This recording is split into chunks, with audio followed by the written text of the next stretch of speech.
He heard the floor crack before the door handle moved. Walter drives the pry bar down, and the wood splits with a dry snap. At the same moment, the handle jerks hard from the outside.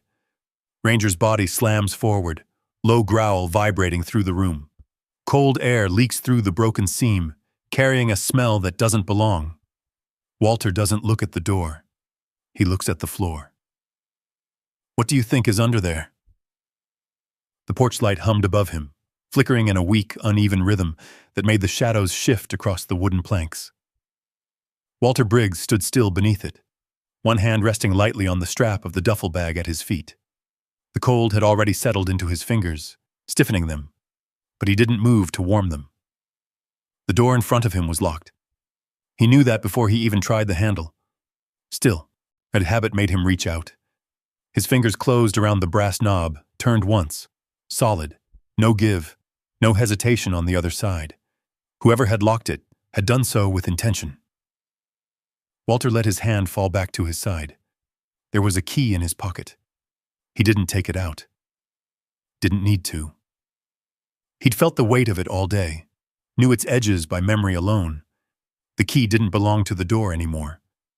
That much was clear. At his feet, the duffel bag sat upright, zipped clean, packed tighter than Walter ever would have done himself. The folds were too neat. Shirts pressed flat. Socks rolled the way people did when they still believed in order. He crouched slowly, joints stiff, and adjusted the strap where it had twisted. His movements were careful, deliberate, like he was checking gear before stepping into something uncertain. So behind him, the wind moved through the bare branches of the trees lining the street. Dry leaves scraped along the pavement, a low dragging sound that carried farther than it should have. Walter's shoulders tightened for just a second. Metal scraping. His head tilted slightly, listening. The porch light buzzed again. The sound faded.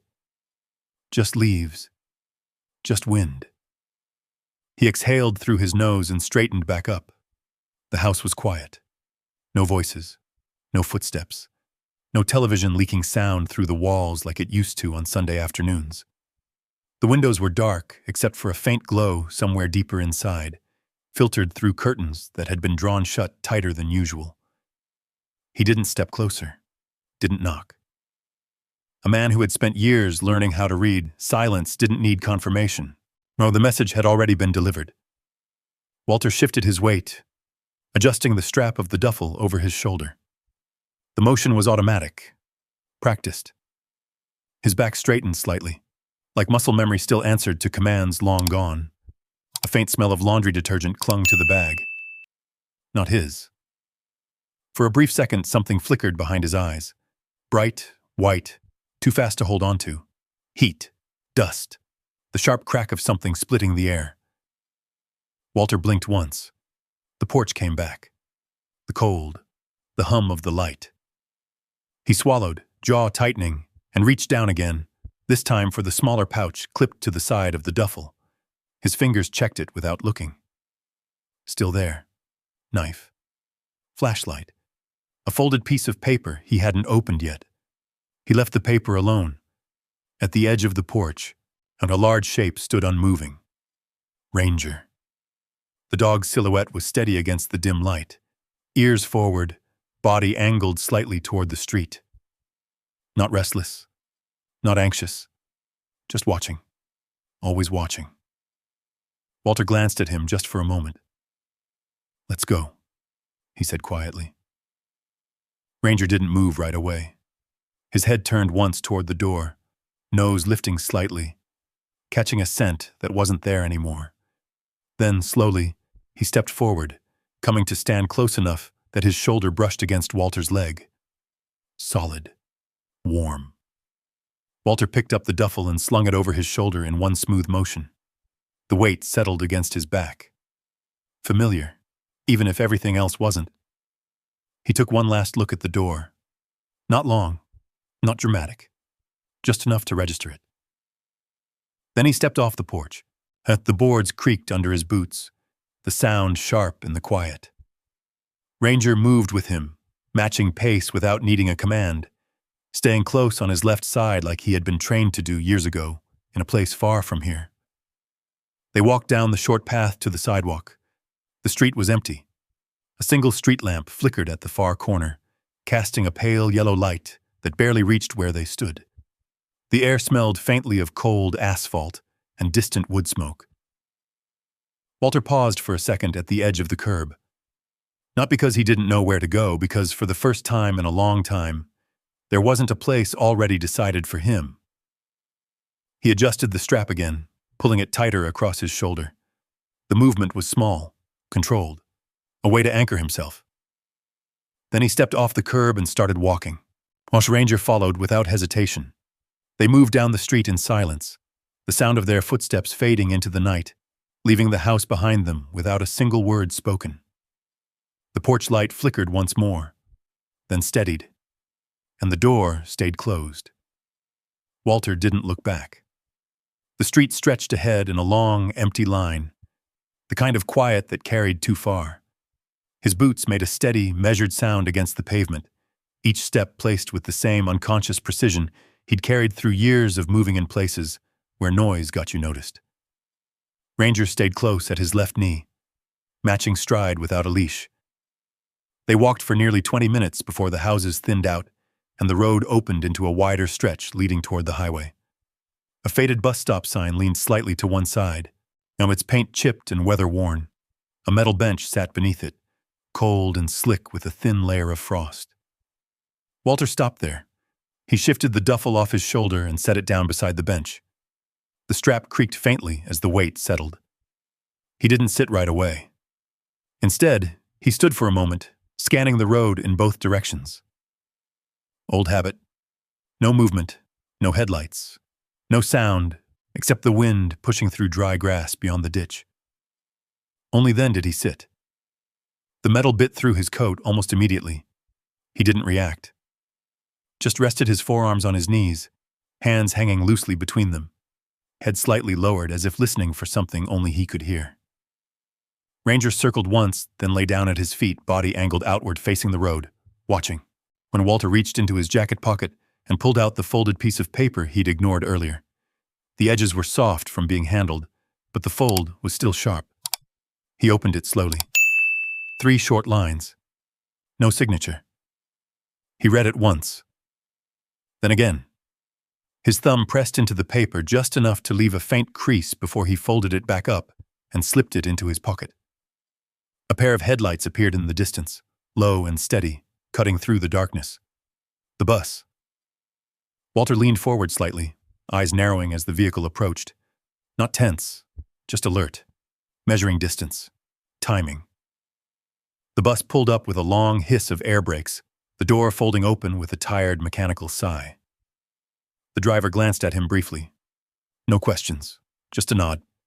Walter stood, lifted the duffel, and stepped up inside. A ranger followed without hesitation, moving ahead just enough to clear the doorway before stopping to let Walter pass. The bus was nearly empty. A man asleep in the back, hat pulled low over his face.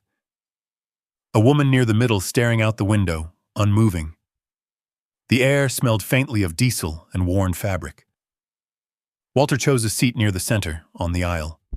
He set the duffel at his feet, one hand resting lightly on the strap. Ranger settled beside him, half under the seat, but not fully lying down. Still watching. The bus lurched forward, pulling away from the curb. Walter leaned back slightly, eyes drifting toward the window. The town passed by in muted shapes, closed storefronts, dark windows, a flicker of neon from a gas station sign that buzzed faintly as they rolled past. The rhythm of the engine settled into a low, steady hum. For a moment, it almost matched something else. A deeper vibration. A memory buried under layers of time. Walter's fingers tightened slightly on the strap of the duffel. Heat. Sand. The distant thump of rotor blades cutting through thick air. He blinked once, sharply. The reflection in the window steadied. Just his own face staring back at him. Older than it used to be. Thinner. Lines deeper around the eyes. He shifted in his seat. Ranger's head lifted, ears flicking once as if catching the change in his breathing. The dog's nose nudged lightly against Walter's knee, just enough to ground him. Walter's hand dropped, almost without thinking, resting against the thick fur at the back of Ranger's neck. Solid. Real. The bus rolled on. Hours passed in fragments. Walter didn't sleep. Didn't fully stay awake either. No, just sat there, tracking the movement of light and shadow across the glass, measuring time by the changing landscape. At some point, the woman near the front got off.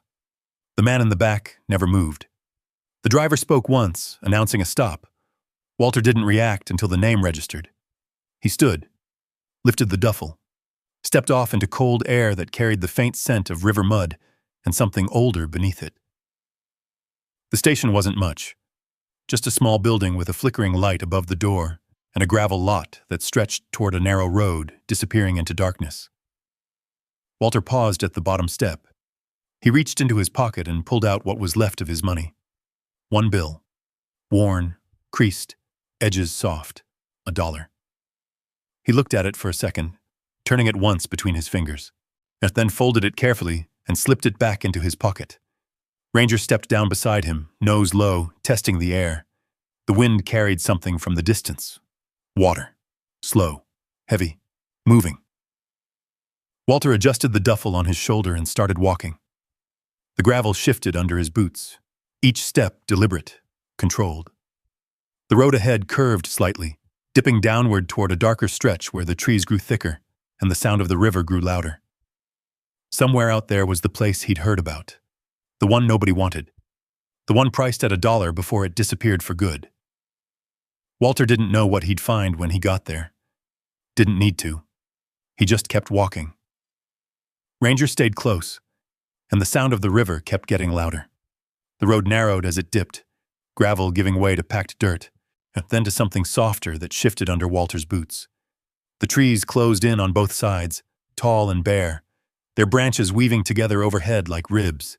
The air changed first, cooler, damp, carrying that deep, slow scent of moving water mixed with old wood and silt.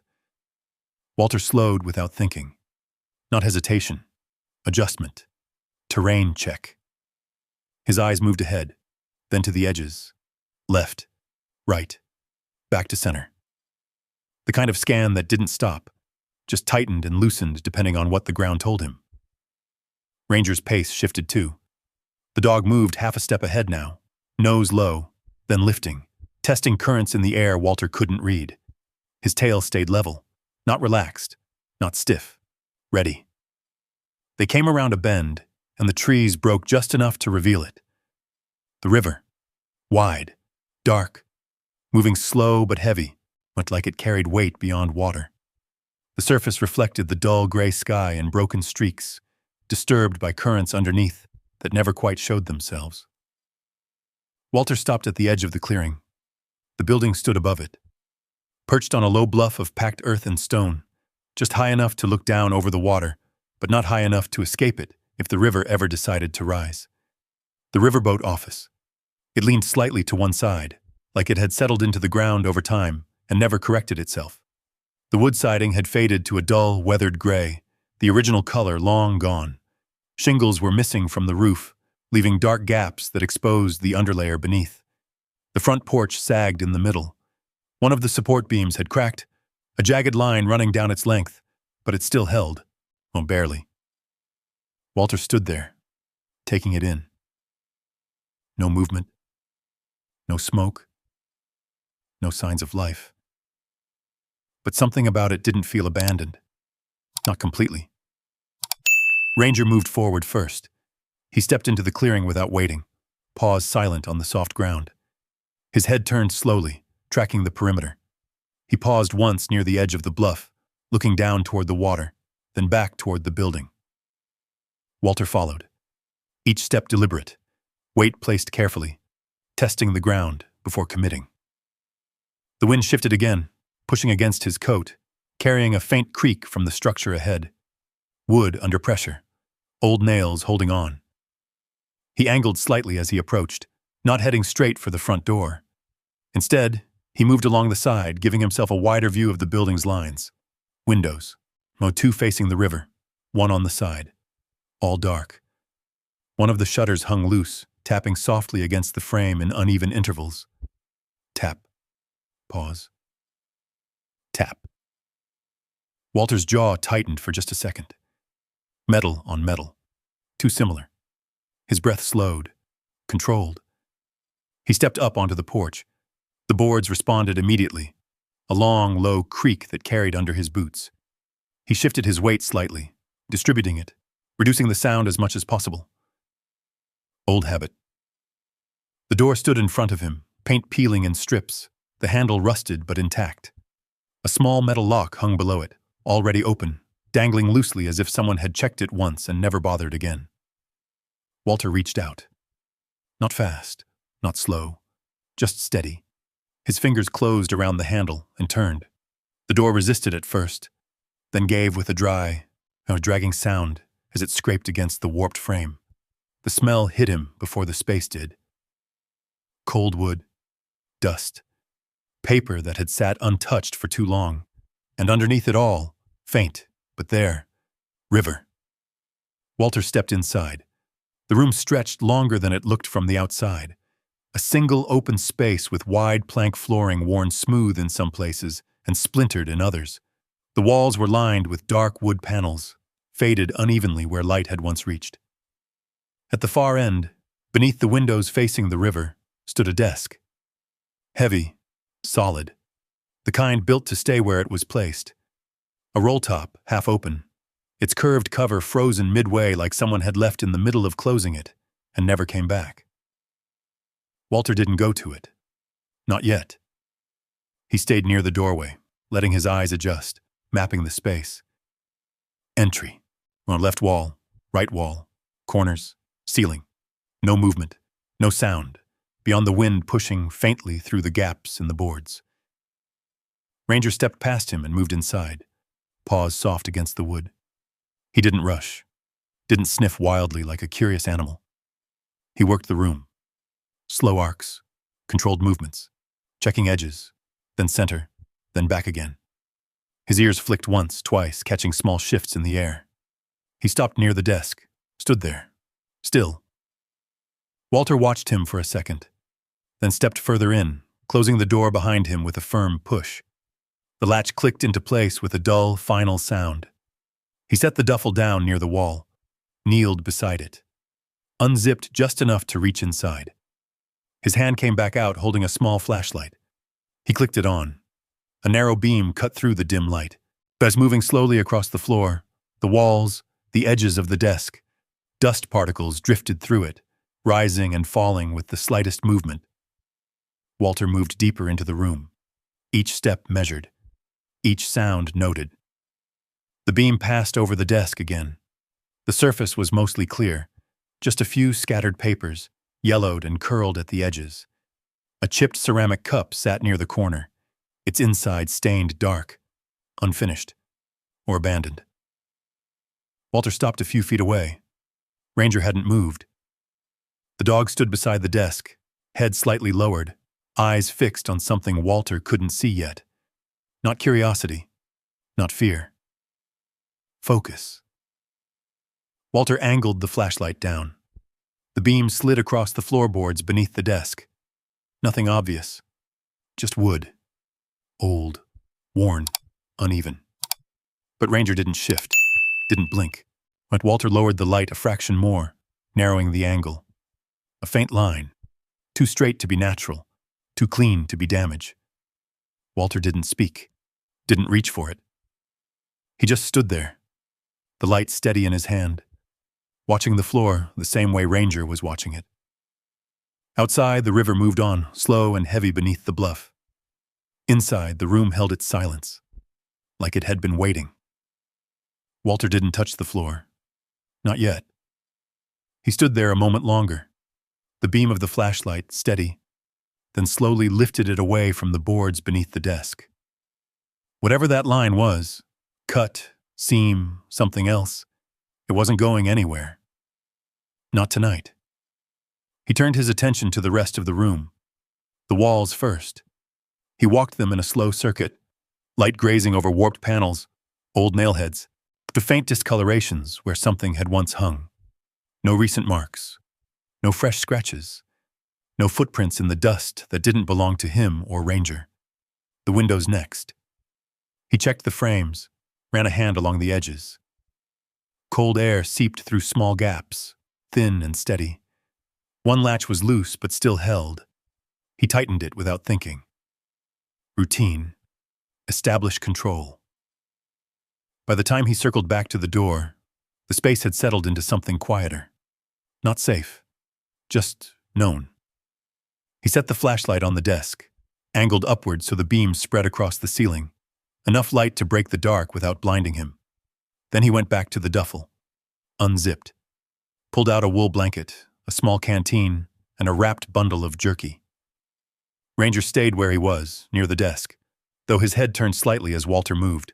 "Oh, eat," Walter said quietly, tossing a strip of jerky toward him.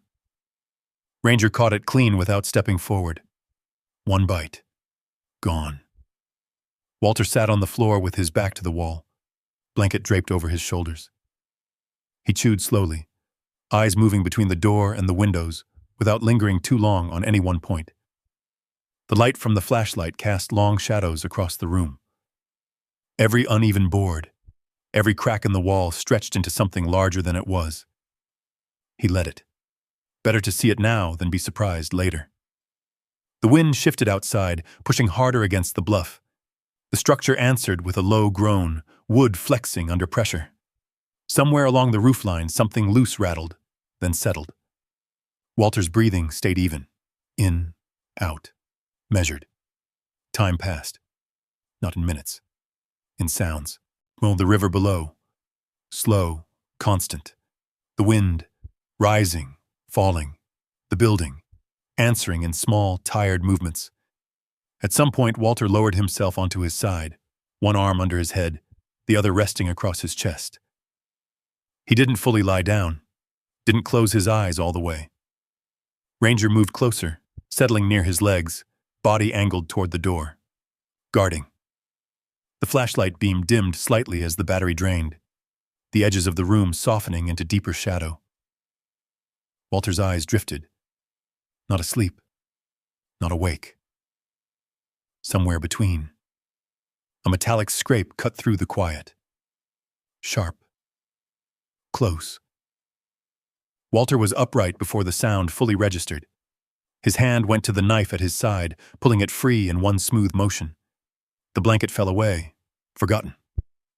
Ranger was already on his feet.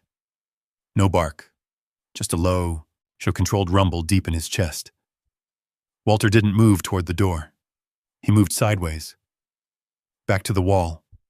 Angle. Cover. The flashlight rolled slightly on the desk, its beam shifting across the ceiling, then down the far wall, leaving parts of the room in deeper shadow. Another sound. Not the same. This one lighter. Tap. Then silence.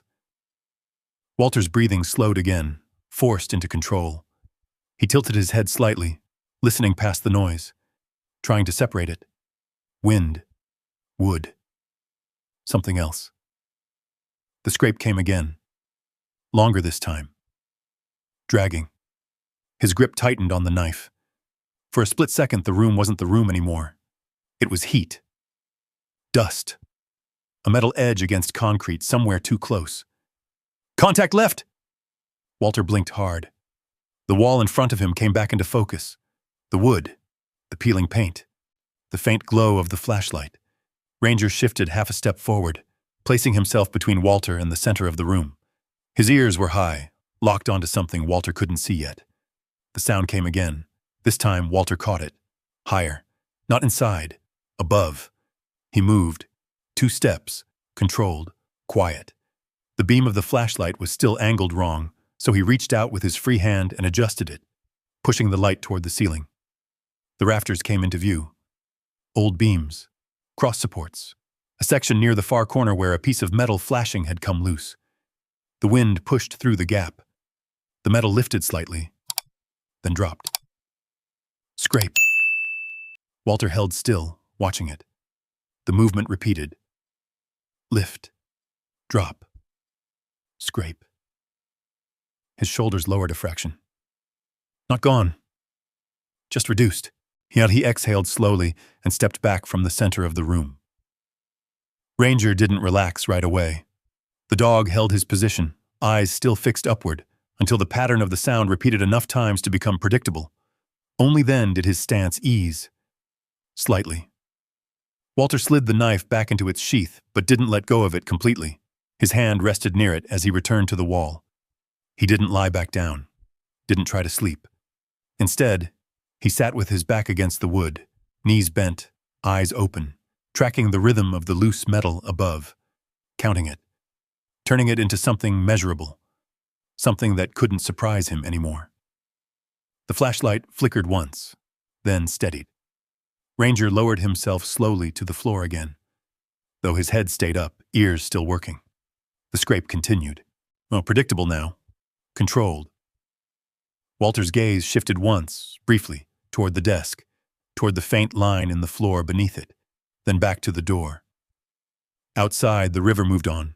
Inside, the night stretched longer than it should have, and Walter didn't close his eyes again. Morning didn't arrive all at once. It seeped in slowly, a dull gray light pressing through the cracks in the walls and the edges of the windows, thinning the darkness without fully chasing it out.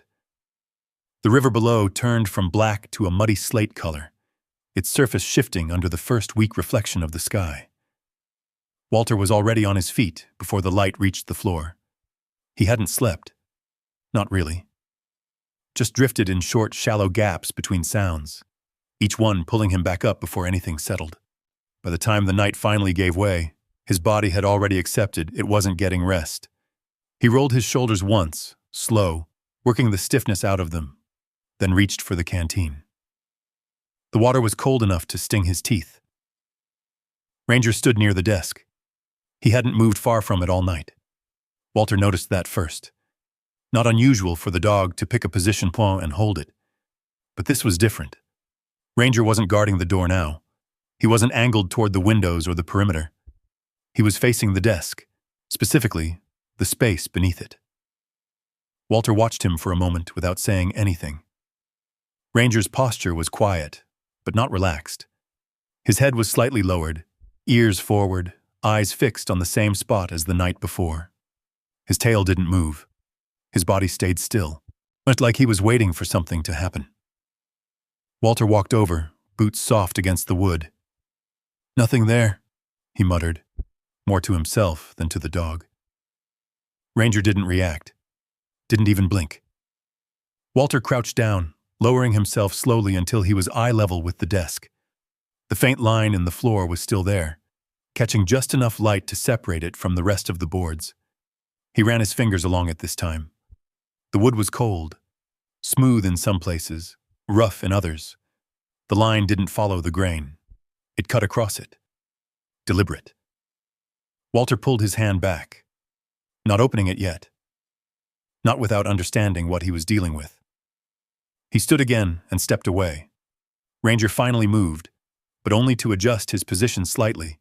Closer now, just a few inches forward, like narrowing distance mattered, which Walter exhaled quietly and turned his attention to the rest of the room. Routine. He checked the door again. The latch held. No marks on the wood. No signs anyone had tested it overnight.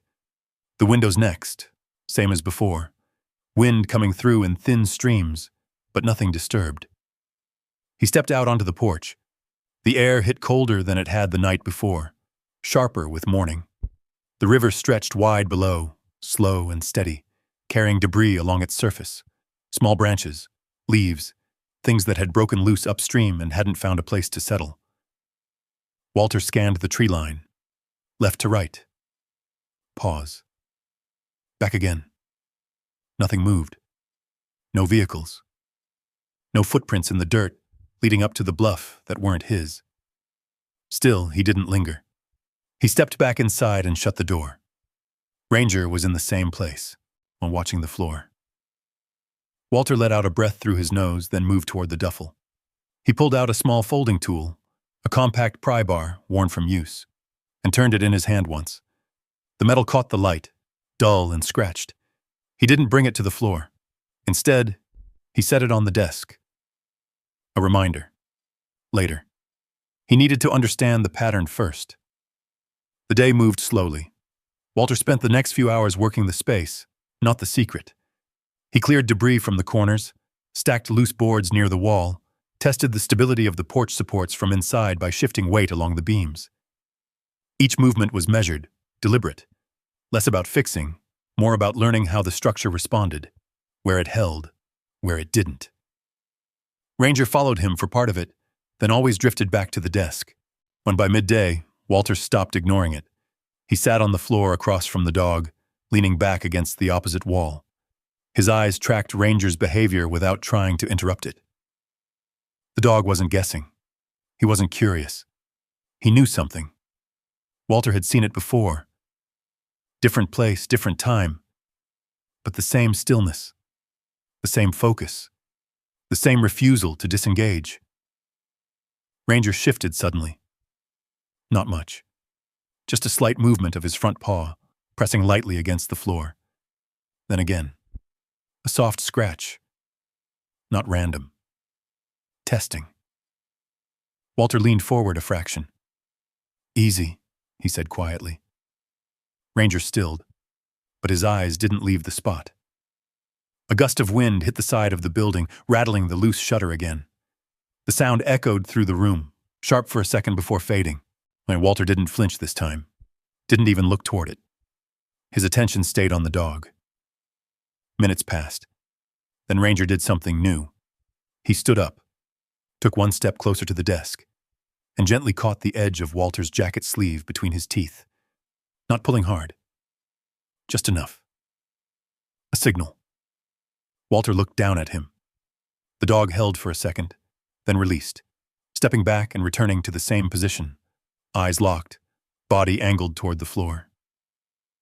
Walter's jaw tightened slightly. He reached for the pry bar on the desk, picked it up, turned it once in his hand, then lowered himself slowly back to a crouch in front of the boards. The line in the wood seemed clearer now in the daylight. Cleaner. Too clean for age. He positioned the tip of the pry bar at the edge of the seam. Didn't push. Not yet. Instead, as he pressed lightly, testing resistance. The wood didn't shift, but it didn't feel solid either. Hollow. Just enough to notice. Walter's grip tightened slightly on the tool. Behind him, the river moved on, slow and constant. Inside, the room held its breath. Ranger didn't move, didn't blink. Walter eased the pressure off the pry bar and pulled it back. Not now. He stood again, stepping away from the desk. Later, he said under his breath. Ranger didn't argue, but he didn't leave the spot either. The rest of the afternoon passed in a quiet tension that didn't break. Not yet. But something had shifted. Walter could feel it. The building wasn't just empty. It was holding something. And Ranger had already found where it was. Walter didn't open the floor that afternoon. He left it alone on purpose. Instead, he stepped outside with the pry bar still in his hand, letting the door swing shut behind him with a dull, wooden thud. The air had shifted again, warmer now, but carrying a heavier scent from the river. Mud, algae, something old and slow-moving. He stood on the porch, scanning the tree line. Same pattern. Left, right, center. Pause. Nothing obvious. But something didn't sit right. It wasn't a sound. Not exactly. More like the absence of one. Birds had been moving earlier. Small movements in the branches. The kind of background noise you don't notice until it stops. Now it was quiet. Too clean. Walter stepped down from the porch, boots pressing into the dirt. He moved off the main path, circling wide instead of heading straight down toward the road. The ground here was softer, holding impressions longer, but he crouched near a patch of disturbed soil. Not his. Not Ranger's. The pattern was wrong. Heel first. Heavy step. Then a shift, like the person had adjusted weight mid-stride. The spacing was inconsistent. Someone not used to moving quietly out here. Walter traced one print lightly with his finger. Fresh. Within a few hours. He straightened slowly, eyes narrowing toward the direction the tracks came from. the road below the bluff. Ranger appeared beside him without a sound, nose low, picking up the same trail. His body stiffened, just slightly, as he followed it a few feet, then stopped. He looked up at Walter. No bark, just that same focused stillness. Walter gave a small nod. "Yeah," he murmured. They moved together, following the edge of the clearing, but not exposing themselves fully. But Walter kept to the shadows cast by the trees, using the uneven ground to break his outline. Another print. Then another. 2 sets now. One heavier, one lighter. Different stride lengths. Walter's jaw set. Visitors. Not locals.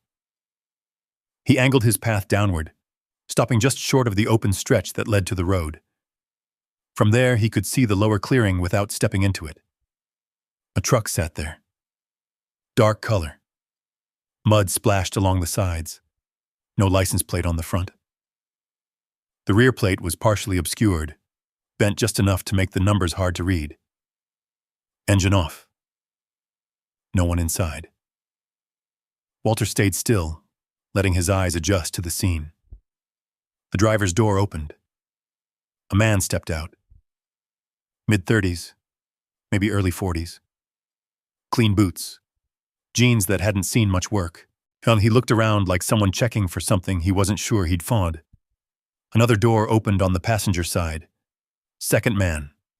Older. Thicker build. Moved slower, but with purpose.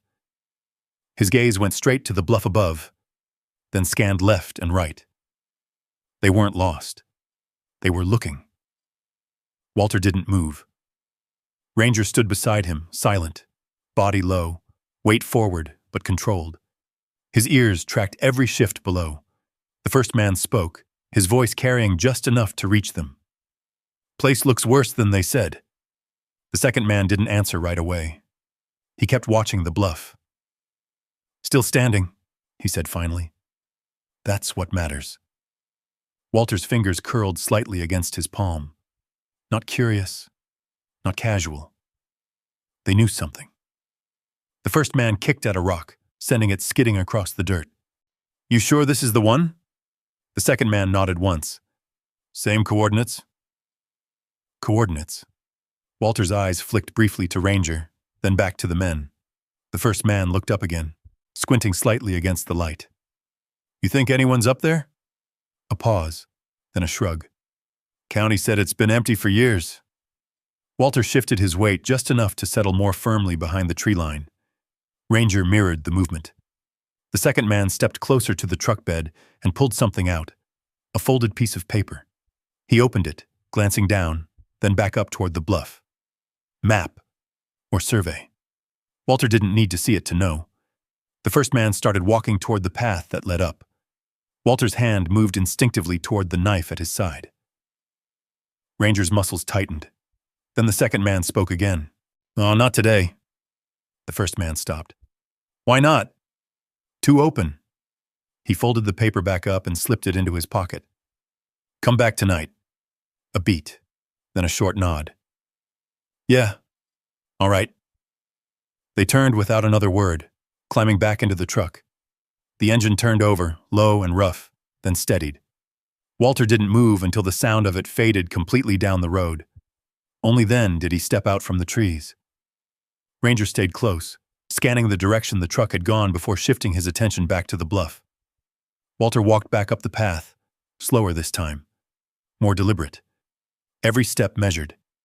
The wind picked up again, carrying the sound of the river back toward him, filling the space the truck had left behind. By the time he reached the porch, the quiet had returned. But it wasn't the same quiet as before. This one had weight. Walter stepped inside and closed the door. The room felt different. Not because anything had changed, because now he knew it wasn't just him and Ranger. He crossed to the desk. Ranger was already there, waiting. Walter picked up the pry bar again. This time, he didn't set it down. Outside, the sun dropped lower behind the trees, stretching long shadows across the bluff. Inside, Walter knelt beside the desk. The seam in the floor looked sharper in the fading light, more defined, like it had always been there. just waiting for someone to notice. Walter positioned the tip of the pry bar at the edge. His grip tightened. Behind him, Ranger stood still, watching the door, watching everything. Walter pressed down, and just enough to feel the wood give slightly under the pressure. Not much, but enough. He stopped, not opening it yet, not with the light fading, not with what he'd just seen. Walter eased the tool back and stood up again. He glanced toward the door, then to the windows, then back to the floor. "Tonight," he said quietly. Ranger didn't move, but his ears flicked once. He understood. And outside, somewhere beyond the trees, the road stayed empty. For now. The light faded fast once the sun dropped behind the ridge. Shadows stretched across the floor, pulling long and thin until they merged into a single layer of gray that swallowed the corners of the room. Walter didn't turn the flashlight back on right away. He let his eyes adjust to what little natural light remained. Ranger moved first. Not restless, not pacing. Just a slow shift from the desk to the door, then back again, tightening the space between those 2 points like he was drawing a line Walter couldn't see. Walter noticed. He set the pry bar on the desk within reach and walked to the windows, checking each one again. The latches held. The gaps were the same. No new marks. No disturbed dust. He listened. The river below had grown louder with the wind picking up again, pushing the current harder against the banks. The trees answered in low, steady movement, branches scraping softly against each other. Nothing else.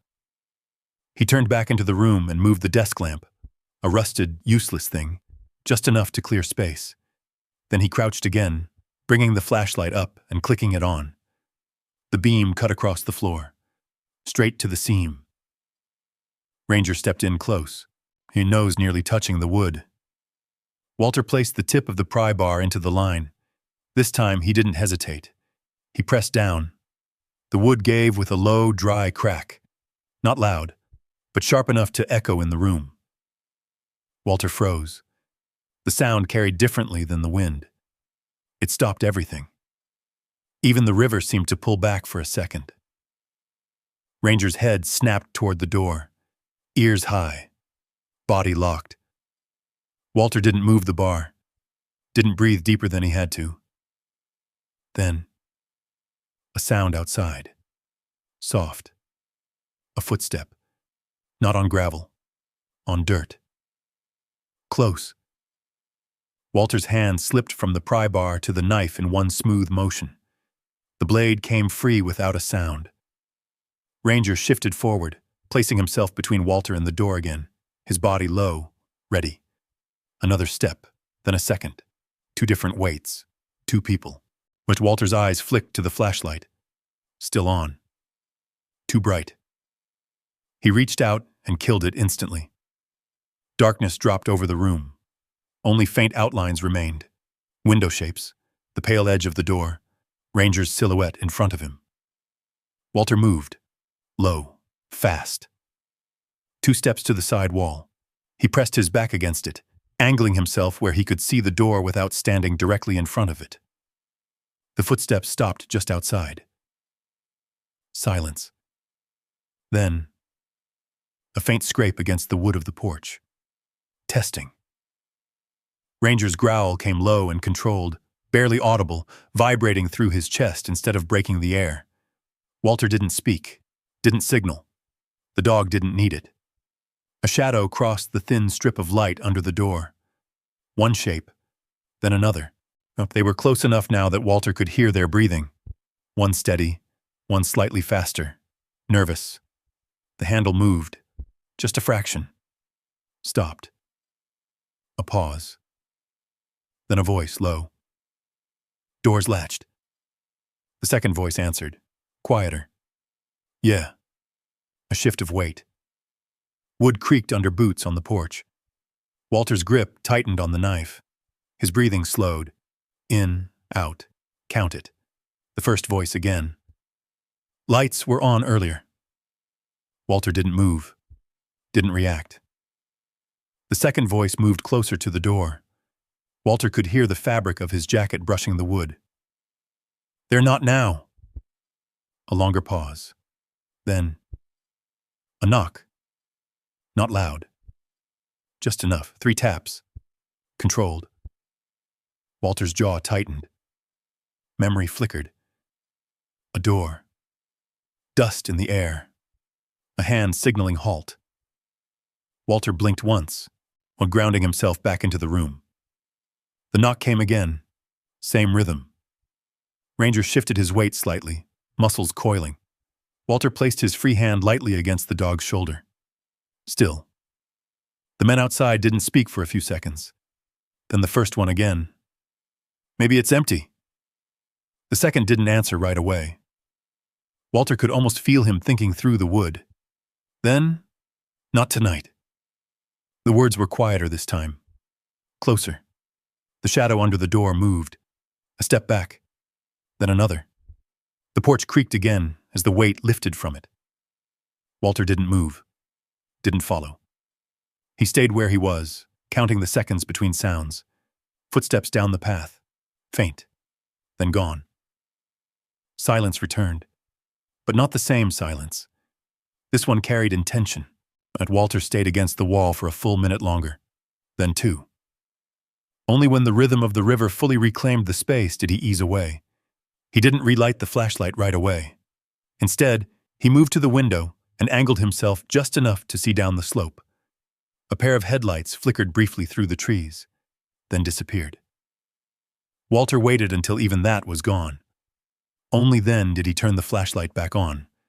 The beam cut across the room again, landing on the desk. On the seam. Unfinished. Ranger returned to it immediately, nose low, as if the interruption hadn't changed anything for him. Walter stepped forward slowly. The pry bar was still where he'd left it, half set in the wood. He looked at it, then at the door, then back at the floor. His jaw set. "They're coming back," he said quietly. Ranger didn't look up.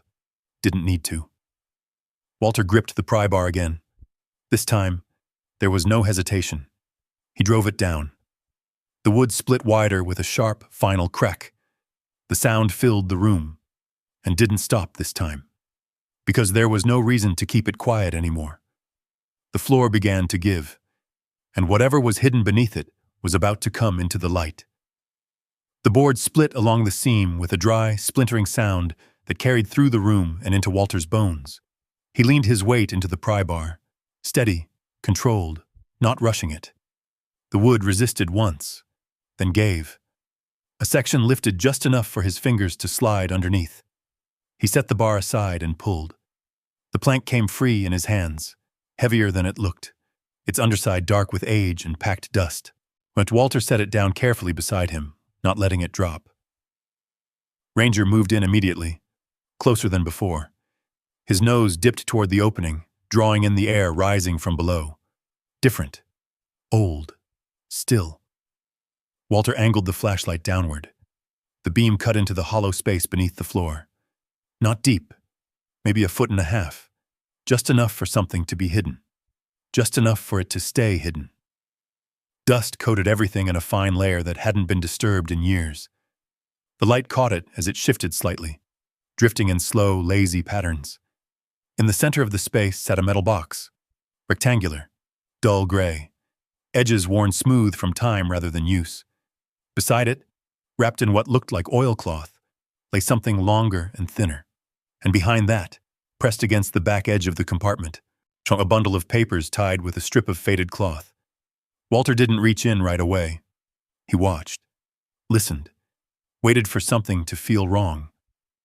Nothing did. Just the river outside. The wind through the walls. Ranger's steady breathing beside him. Walter reached in. His hand brushed the top of the metal box first. Cold. Solid. He slid his fingers underneath it and lifted. Heavier than expected. Not by much, but enough to notice. He set it down on the floor beside the opening. Ranger stayed close, eyes tracking every movement, but he didn't interfere. Just watched. Walter reached in again and pulled out the oilcloth bundle.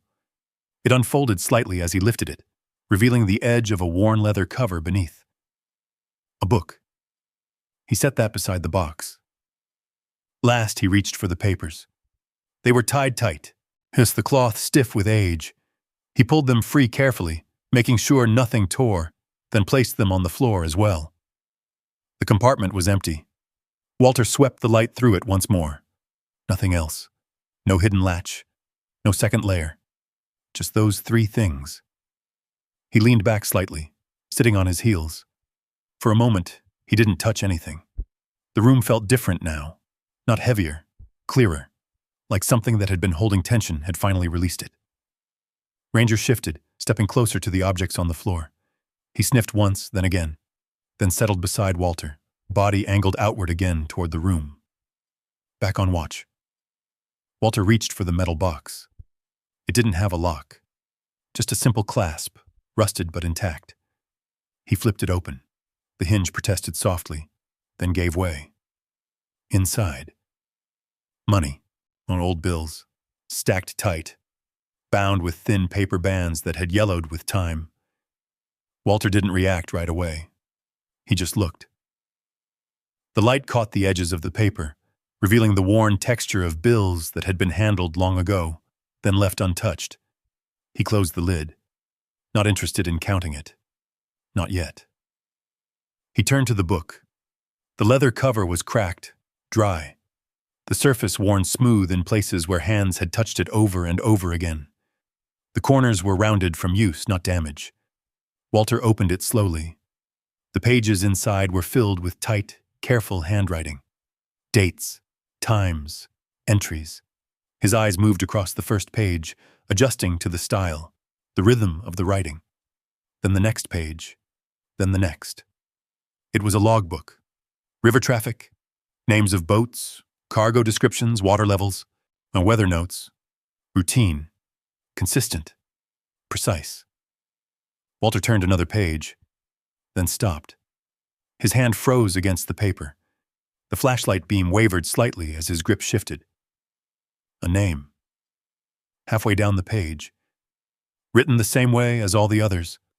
No emphasis, no difference. Just another entry. But it wasn't. Samuel Briggs. Walter's breath slowed. Not deeper. Just slower. The room seemed to narrow around that one line. The letters didn't move. Didn't change. Still there. He read it again. Then again. Same name. Same spelling. Same steady handwriting that had recorded everything else. Ranger's head lifted slightly, sensing the change in Walter's stillness. Walter turned the page. Another entry. Different boat. Different time. But there it was again. Samuel Briggs. The sound came back, faint at first. A radio crackle, static cutting through a headset. A voice somewhere too far away. LZ hot. Repeat. Walter blinked hard. The page in front of him steadied. The words stayed. Ink on paper. Nothing more. He closed the book halfway, resting his hand on the cover. Not finished, but needing a second. His gaze shifted to the bundle of papers. The cloth tie was brittle, but it loosened with a careful pull. The papers inside were thicker, heavier stock than the logbook pages. Some were folded, some sealed. One envelope stood out, cream-colored, edges still clean. A wax seal, cracked but mostly intact. Walter picked it up, turned it once in his hand. No name on the front. No address. Just the seal. Ranger shifted closer, pressing lightly against Walter's side. Walter held the envelope for a long moment, then set it down, not opening it yet. Instead, he looked back at the logbook, at the pages, at the name that shouldn't have been there. Outside, the wind pressed harder against the walls, rattling the loose shutter again. The river answered with its steady, unchanging rhythm. Inside, Walter sat in the dim light, the past laid out in front of him piece by piece. Not buried, not lost, just waiting. And now it was his to understand. Walter didn't open the letter. Not yet. He kept his hand resting on it, feeling the slight unevenness of the wax beneath the paper, like it had been sealed in a hurry but meant to last. The edges were clean, protected from the years, in a way the rest of the room hadn't been. He shifted his attention back to the logbook. Slowly, he opened it again, while the page with the name sat where he had left it. Ink pressed into paper, steady and deliberate. No hesitation in the handwriting. No sign that the man who wrote it had thought twice about what he was recording. Samuel Briggs. Walter's thumb rested just beneath the line, not touching the ink, just close enough to feel the weight of it. He turned the page. Another entry. Date. Time. Weather. Routine. Then, Samuel Briggs, again. Walter leaned forward slightly, bringing the page closer to the beam of the flashlight. The paper was thin but strong. The ink bled just enough into the fibers to hold firm after all this time. He flipped back, then forward, back again. The name appeared more than once. Not many times, but enough. Enough to make it real. Ranger shifted beside him, pressing lightly against his leg, but grounding him without breaking his focus. Walter's breathing changed. Not faster, tighter, controlled. He ran his hand over his face once, rough against the stubble that had grown in over the past couple of days. His eyes didn't leave the book. His father had never mentioned this place. Not once. Not in passing. Not in stories. Not even in the fragments he'd let slip when the past caught up to him late at night and loosened his guard. Walter had learned to listen to those moments, the quiet ones, the ones where a man said more by what he didn't finish than what he did. But this had never been part of it. He flipped to the front of the logbook. The first page carried a heading in the same careful script. Olmsted Landing River Office Log Year, 1959. Walter stared at it. Olmsted. The name felt distant, or like something he'd heard once and never held on to. His father had worked the river for a time before everything changed. Walter knew that much. Knew about the years before the accident, before the silence that followed. But details had always been thin. Selective. Walter turned the pages again, slower now. Each entry followed the same pattern. Boat name, cargo, time in, time out, water conditions, weather, precise, ordered, controlled. The kind of record a man kept when the river didn't forgive mistakes. Walter stopped on another page where the name appeared. Samuel Briggs. Freight tug. Coal Run. Arrived 4:18. Departed 6:42. Water level rising. Fog light. Walter's jaw tightened slightly. Fog. Low visibility. Hard conditions.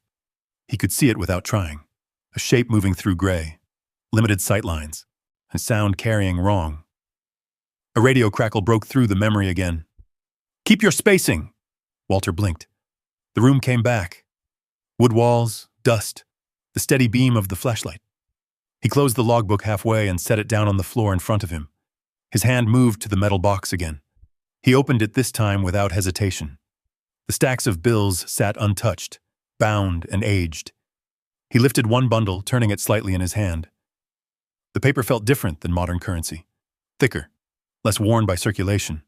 Old money, not forgotten, just kept. He set it back, closed the lid. Money didn't explain the name, didn't explain why his father had been here, didn't explain why it had been hidden. Walter's gaze shifted back to the envelope. The wax seal had cracked along one edge, but a thin line running through it like a fault, enough that it would open without much force. He picked it up again, held it. The room seemed to quiet around that small piece of paper. Even the river felt distant for a moment. Ranger lifted his head, watching Walter now instead of the door. Walter slid his thumb under the edge of the seal, paused, then pressed. The wax gave with a soft break. The envelope opened. Inside, a single folded sheet, thicker than the others. Walter pulled it free carefully and unfolded it. The handwriting matched the logbook. Same steady lines, same controlled spacing. He didn't read it all at once. His eyes moved slowly, taking in each line, then stopping, then moving again. The words settled in pieces. Not dramatic, not rushed, just direct. A record of something that had happened, of something that hadn't been written down anywhere else. Walter's grip tightened slightly on the paper. Ranger shifted closer again, pressing against his side as if anchoring him to the present. The flashlight flickered once, then steadied. Walter read the first lines again, then the next. His breathing stayed even, but his shoulders changed, just slightly, like something heavy had shifted into place. Outside, the wind moved through the trees, carrying the sound of the river up the bluff. Inside, Walter sat with the letter open in his hands. The past wasn't buried anymore. It was speaking. And for the first time in a long time, Walter listened. The paper trembled once in his hand. Not from fear, from recognition. Walter lowered himself slowly to sit fully on the floor, legs bent, back against the wall. But he angled the flashlight so the beam held steady across the page, then began again from the top, this time reading every word without stopping. The handwriting was steady, measured, the kind written by someone who had spent years recording things that mattered, knowing they might be read long after he was gone. To whoever finds this, Walter's jaw tightened slightly. My name is Edwin Clark. I have kept this office for the river traffic at Olmsted for 26 years. What I write here is not recorded in the official logs. Walter's eyes moved slower now, each line settling in deeper than the last. There was an incident in the spring of 1959. A barge run moving southbound in fog conditions. Low visibility, strong current, the kind that pulls harder than it shows. Walter's fingers pressed lightly into the edge of the paper. About fog, current. He had read those entries just minutes ago. Routine lines that meant nothing, until now. The lead tug misjudged the approach. The line snapped. The barge drifted off alignment and struck the edge of the old dock structure. 2 men went over.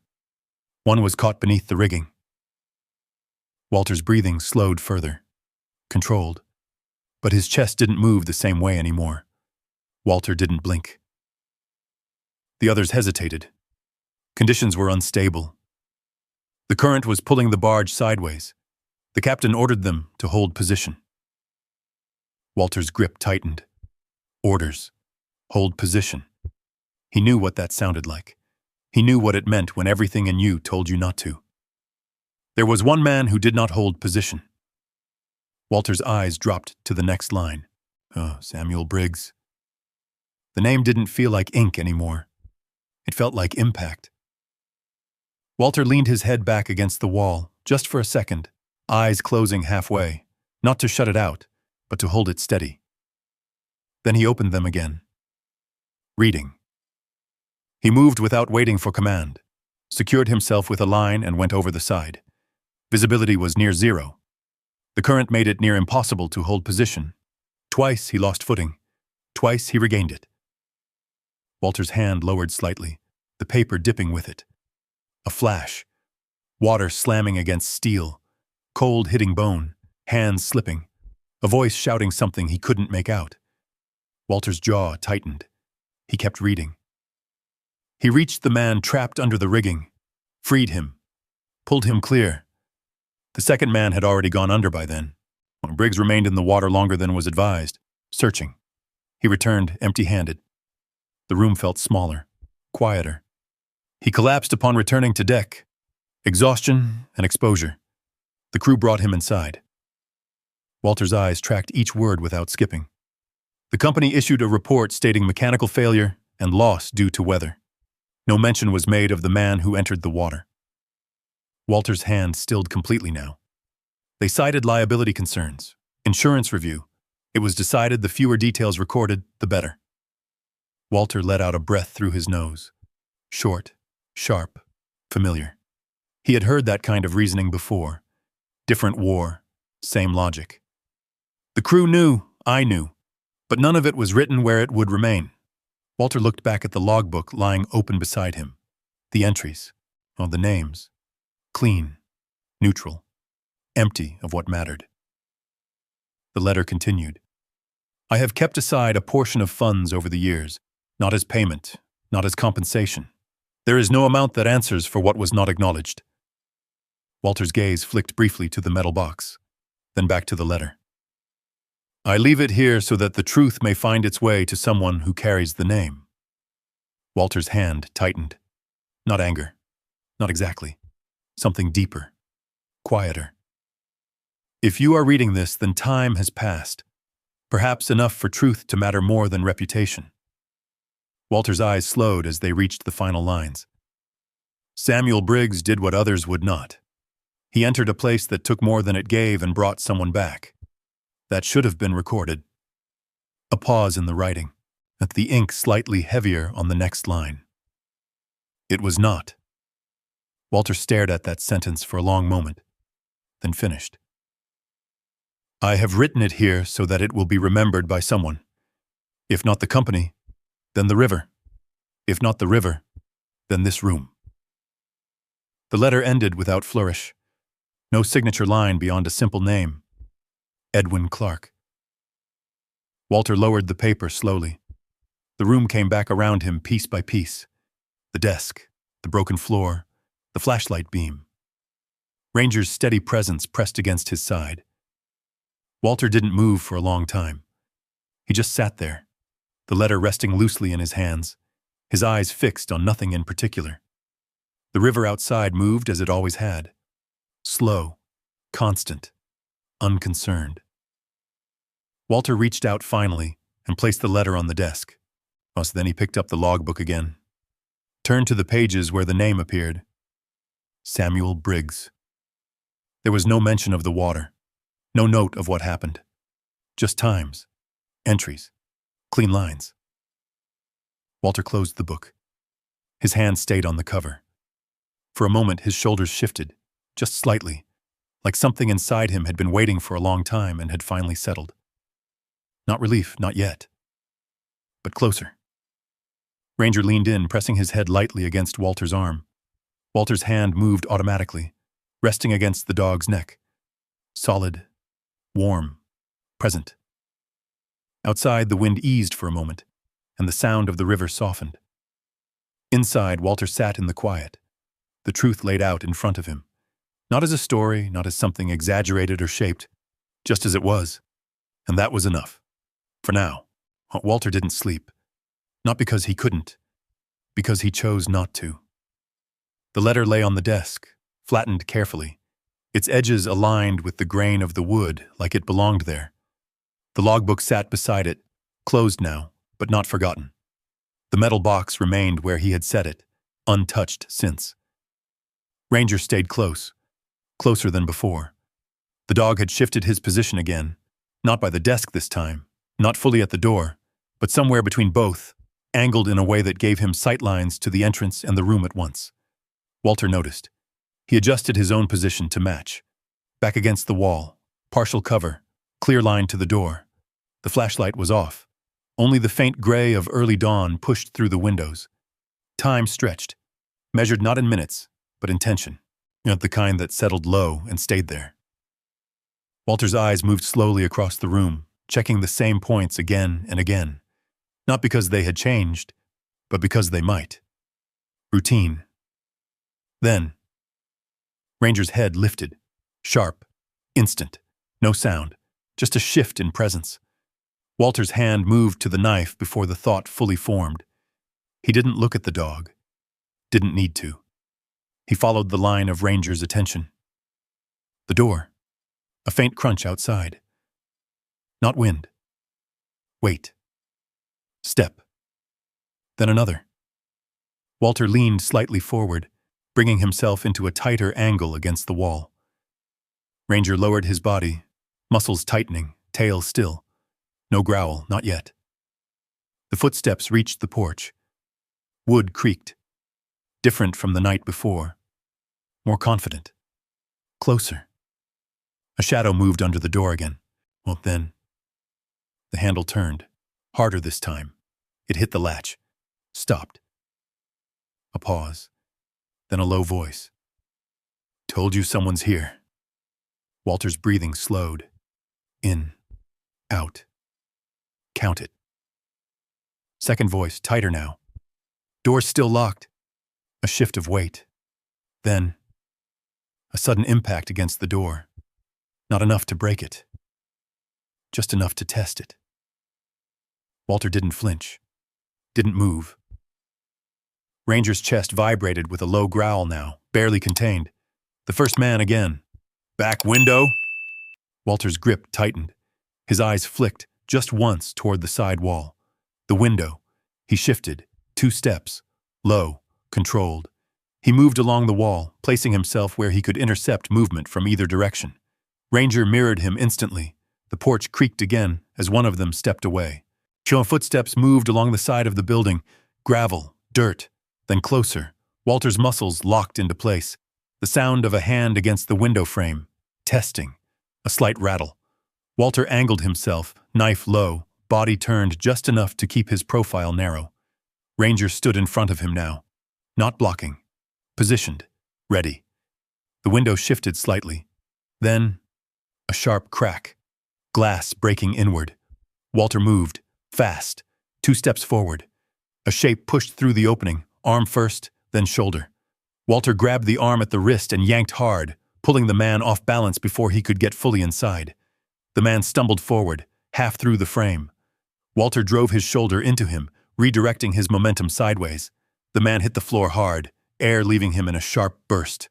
Ranger was on him instantly. Not biting, holding, positioning, blocking escape. The second man shouted outside. Walter didn't look. He focused on the one in front of him. The man scrambled, reaching for something at his belt. Walter kicked his hand away, the object skidding across the floor into the shadows. The man twisted, trying to pull free. Ranger's weight shifted, pinning him just enough to stop the movement. The second man was at the door now. Another impact, harder this time. The latch strained. Wood cracked slightly along the frame. Walter made a decision. He grabbed the man on the floor by the collar and dragged him across the room, away from the door, using him as both weight and obstruction. The second impact hit. The door gave an inch, then stopped, while Ranger's attention snapped toward it for half a second. That was enough. The man on the floor swung wildly with his free arm. Something metallic flashed. Walter reacted on instinct, pulling back just enough. Too late to fully avoid it. The strike glanced off his side, dull impact through fabric. Walter's grip tightened. He drove the man back down, harder this time. Ranger lunged. A sharp snap of jaws, then a yelp. Short, sharp, wrong. Walter's head snapped toward the dog. Ranger pulled back, limping slightly, one front leg not taking full weight. The man twisted free in that moment, scrambled toward the broken window. The door slammed again. The frame cracked wider. Walter lunged forward, grabbing the back of the man's jacket, pulled him down once more. Hard. The man hit the floor, stunned. But Walter didn't hesitate. One controlled strike. The man went still. Outside, the second man froze. Silence. Then footsteps. Fast. Retreating. The porch creaked as the weight lifted. Then nothing. Just the river again. Walter stayed where he was for a moment longer, breathing controlled, listening for anything else. Nothing came. He released his grip slowly. Stood. His eyes moved immediately to Ranger. The dog stood a few feet away, weight uneven, one paw lifted slightly off the ground. No whining. No panic. Just still. Walter stepped toward him, kneeled. His hand moved gently along the leg, checking. Ranger flinched once, then held still. Walter's jaw tightened. Not broken, but hurt. Deep enough. He exhaled slowly. Stay, he said quietly. Ranger didn't move. Didn't need to. Walter reached for the duffel, pulling out a strip of cloth, wrapping it carefully around the leg. His movements were precise, controlled, hands steady even as his breathing stayed tight. Outside, the morning light began to rise. Inside, the room held the aftermath. The broken window, the cracked door, the man on the floor, and Ranger. Still standing, still watching. Even now. Walter finished the wrap and rested his hand briefly against the dog's neck.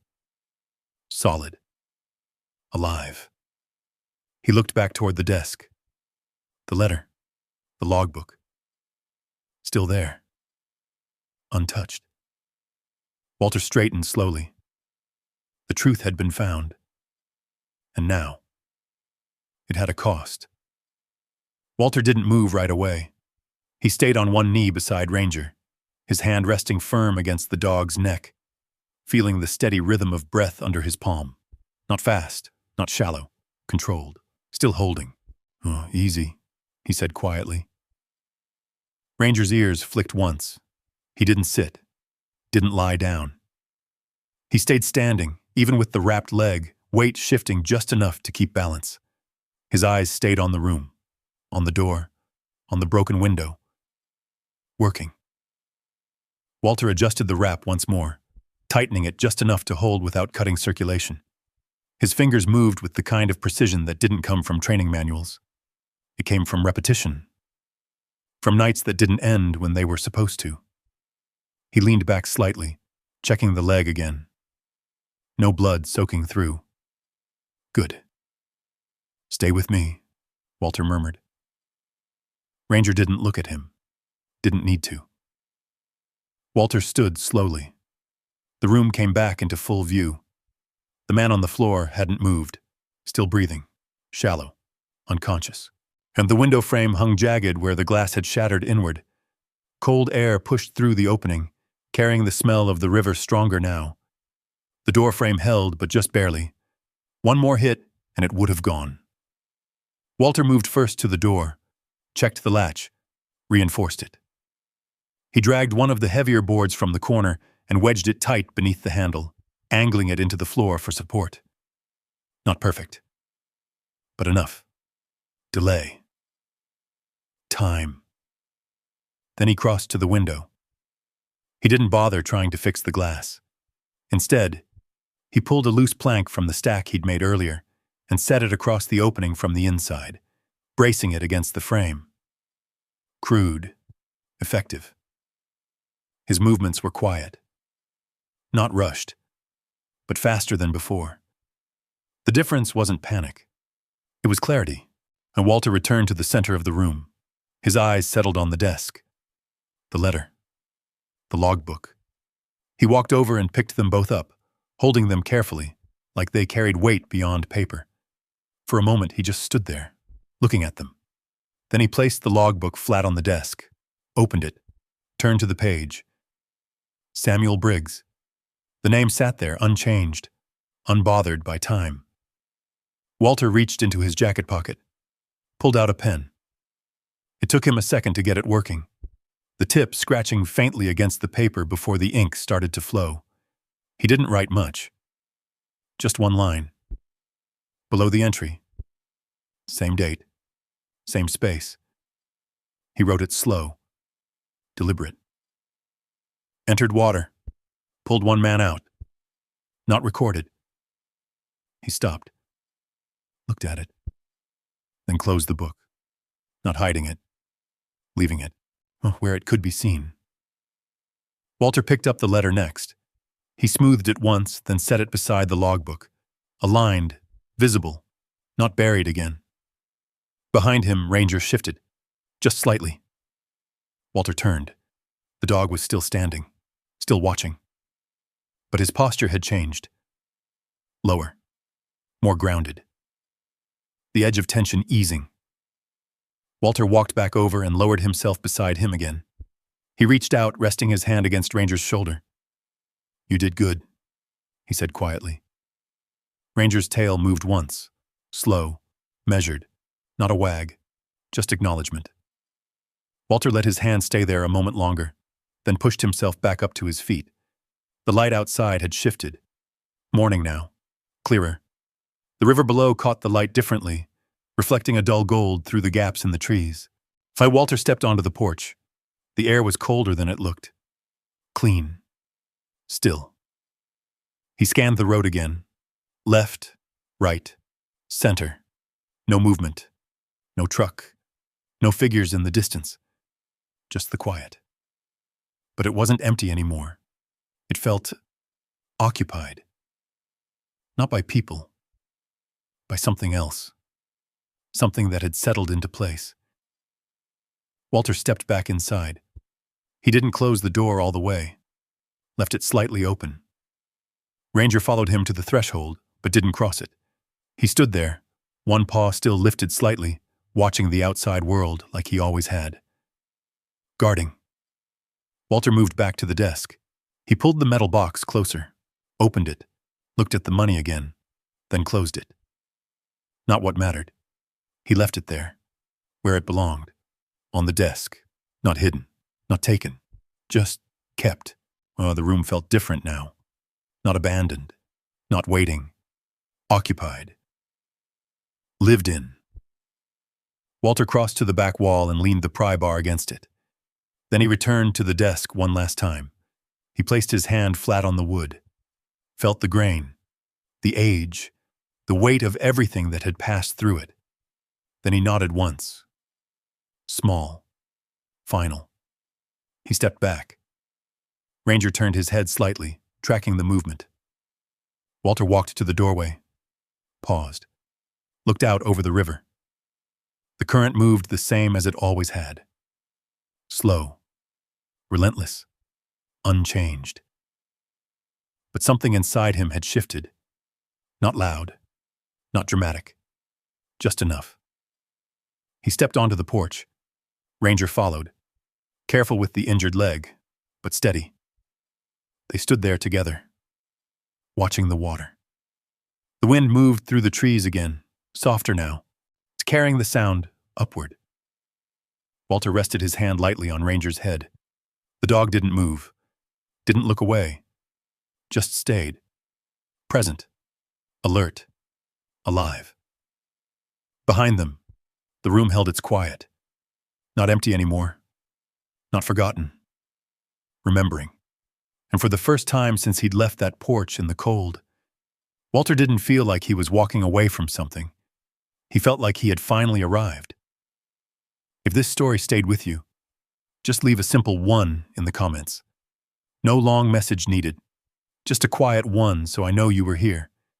And if you've ever had a moment where life took everything, but somehow gave you something back in return, you can leave a 2. I read every single one. And if you want more stories like this, quiet ones, real ones, the kind that don't rush but stay with you, go ahead and subscribe. Oh, there's another story waiting for you, and I'll see you there.